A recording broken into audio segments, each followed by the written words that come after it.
आता याच्या ज्या नोंदी काढल्या या सगळ्या ज्या नोंदी आहेत साहेब 772, 981, 1113, 7347 याच्यावर असं लक्ष झालं माझं, कारण मी आता लोकप्रतिनिधी होतो, आपल्याला ग्रामीण ट्रामा करायचा होता. आपण काय केलं की ग्रामीण ट्रामा शक्यतो हायवेला करायची सूचना होती. तर हायवेला काही जागा भेटेल का आपण शोधू. ती जागा आपण शोधली. ती जागा शोधल्यावर त्याच्यात नोंद आली की ते पाश्चर फॉरेस्ट आहे, ते तुम्ही बांधकाम करू शकत नाही. मग तिथे तुम्ही इको फ्रेंडली इको जे काही आहेत तुम्ही एन्व्हायरमेंट फ्रेंडली ऍक्टिव्हिटी करा. मग आपण उत्तर मंडळ उद्योग मंजूर केलं, बाजूला हायटेक नर्सरी मंजूर केली, त्याला 25 एकर जागा अलॉट केली. आणि बाजूची जागा ज्यावेळेस आम्ही मागणी केली ते रेकॉर्डला आहे तहसीलला की ते पाश्चर फॉरेस्ट विकास कामाला दिले नाही.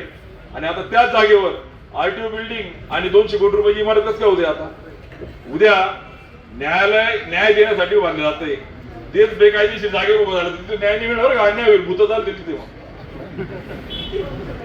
बेकायदेशीर जमिनीवर न्यायालय उभं राहिलं तर ते महाराष्ट्रातील देशात इतिहास होऊन झाला. म्हणजे 40 दिवसाची हायती प्रतिमा झालं. महसूल विभाग तुम्ही त्याच्या जागे व्हा. तुम्ही जे पत्र दिलंय शासन आधी सूचना हे फेंडीच्या त्याच्यात तुम्ही जे म्हटलंय की निर्वनीकरण झाल्याची नोंद फॉर्म 1 ला आहे, पण प्रत्यक्षात मी ज्या नोंदी काढल्या त्या नोंदीत त्याची कुठेच लिंक लागत नाही. आणि त्याच्यात तुम्ही अजून शेवटचा उल्लेख करतात की गवताळ आउटरम घाट अभयारण्य संवेदनशील क्षेत्रामध्ये करण्यात आलेलं नाही. गवताळ आणि त्याचा इको सेन्सिटिव्ह झोनचा संबंध नाही ना दूर.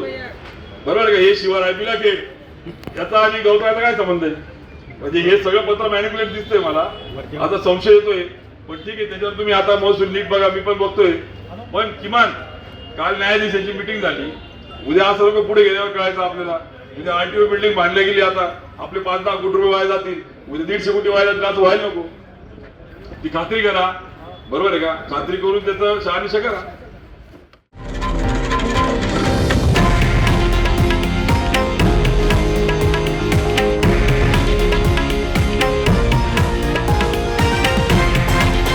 हे आहे देशातील नंबर 1 न्यूज नेटवर्क आणि आपण पाहत आहात TV9 मराठी, एकमेव.